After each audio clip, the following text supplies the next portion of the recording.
Once we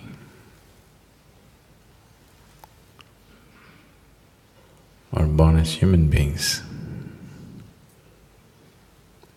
somehow life got a little complicated. It would have been very simple if we came here like any other creatures on the planet. Stomach full, everything is fine. When we were hungry, we also believed that once we take care of our survival, everything is going to be fine, no? Now once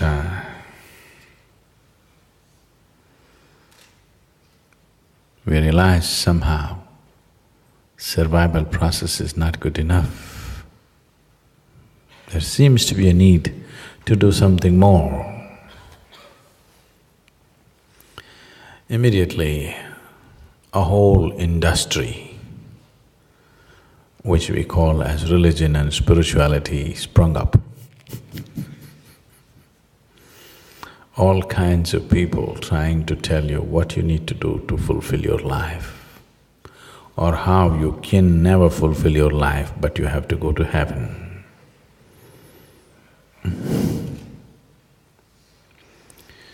This has taken on so many forms, so many, and the diversity is wonderful, but the deception is quite shameful. In the name of religion, in the name of believing this or that, we have broken humanity into so many pieces that we can never fix it. It almost looks like we can't fix it, no? And then came the spiritual leaders. There have been some truly wonderful, absolutely incredible masters of past and present. But at the same time, too many of all kinds of different levels of ignorance and different levels of intention has grown into it. There's all kinds of deception in the world, but the religious and the spiritual kind is the grossest kind, unfortunately. If somebody dear to you died, your neighbor who was always quarreling with you, even he will simply bow down and go on that day at least. Yes or no? A criminal who came to rob your house sees your wife is dead, even he will say, okay.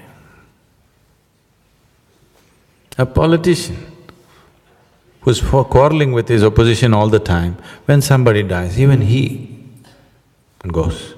But the spiritual people, they won't miss an opportunity.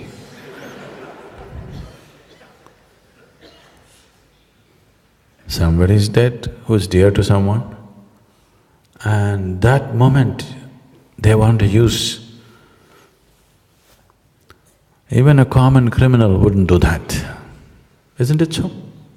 And if somebody is dead in the house, I don't think any, like a house which is in condolence was ever burgled.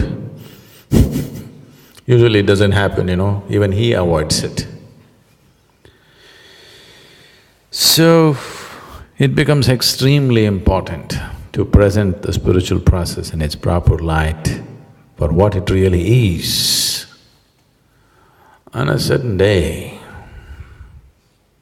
a bull was grazing upon the field. Chomp, chomp, chomp, chomp, chomp, chomp, chomp, chomp, chomp, chomp, chomp, chomp, chomp, chomp. Grazing, grazing, grazing, grazing, grazing, went deep into the forest. weeks of grazing on lush grass, became nice and fat. A lion which was past its prime, who was having difficulty hunting the wild creatures, saw this nice fat bull and stalked him, pounced upon him, killed him, he ate him up. Stomach became full. Then with great satisfaction, like our friend, roared.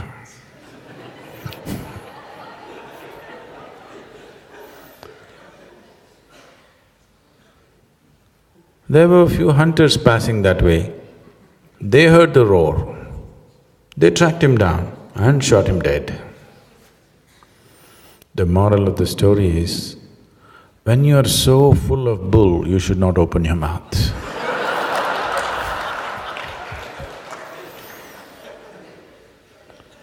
But they are so full of bull and not for a moment they'll keep their mouth shut. I was… 2 years ago when I was at the Economic Forum, somebody was speaking about something. Actually, they were talking about brick making. This is my problem, I'm interested in everything. There is nothing that doesn't interest me. So, spiritual process is just this,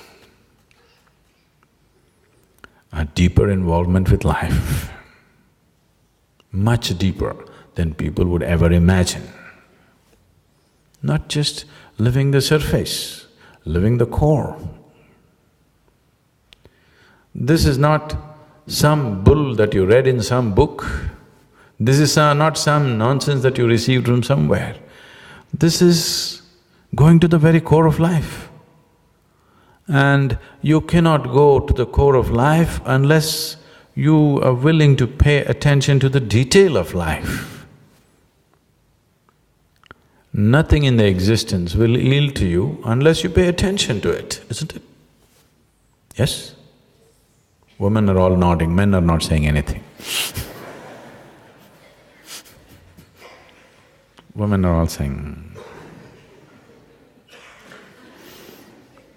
Nothing ever yields to you unless you pay attention to it, isn't it so?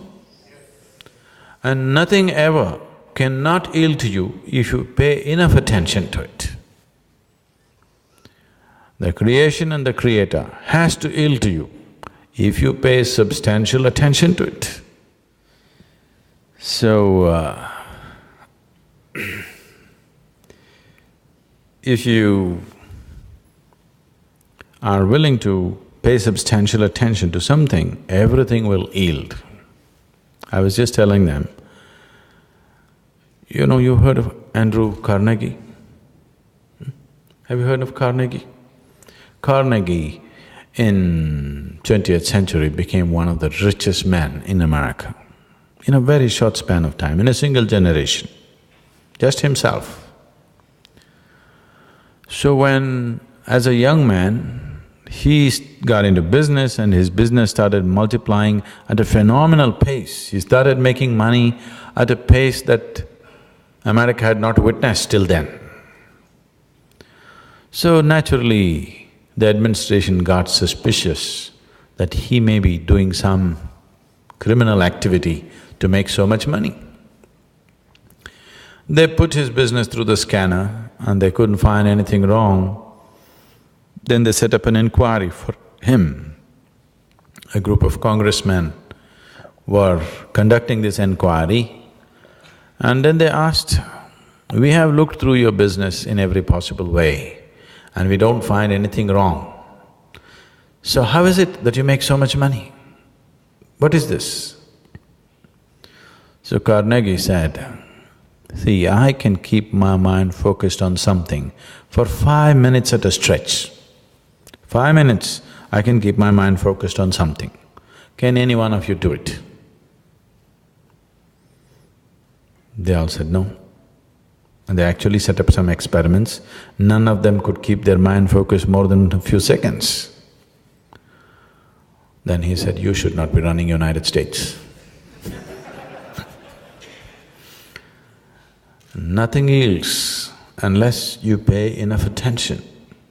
And there is nothing in the existence which cannot yield if you pay enough attention to it.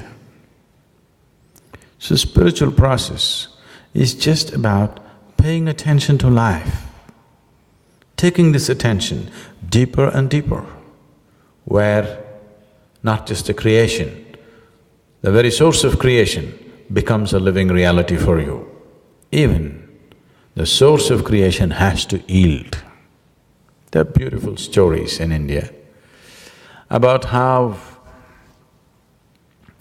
when a yogi or a rishi sits down and starts his penance or his meditation or something, God is just helpless. He doesn't want to yield, but he cannot do anything, he has to come. There are many stories like this. This is just to tell you, if human consciousness is substantially focused, even the source of creation cannot deny it to you. Even that has to yield. So this is a choice we have, either to exist here just as flesh and bone, as a piece of creation, or as the Creator Himself. This is the choice we have. When you exercise this choice, when you do not waste this choice, when you actually exercise this choice, then we say you're on the spiritual path. I cannot understand how anybody cannot be on the spiritual path, because this is everybody's aspiration. Everybody wants to be something more than what he is right now, isn't it so? That something more happens, he wants to be something more. This is a spiritual path conducted in a foolish way. If you conduct it the right way, then it produces results.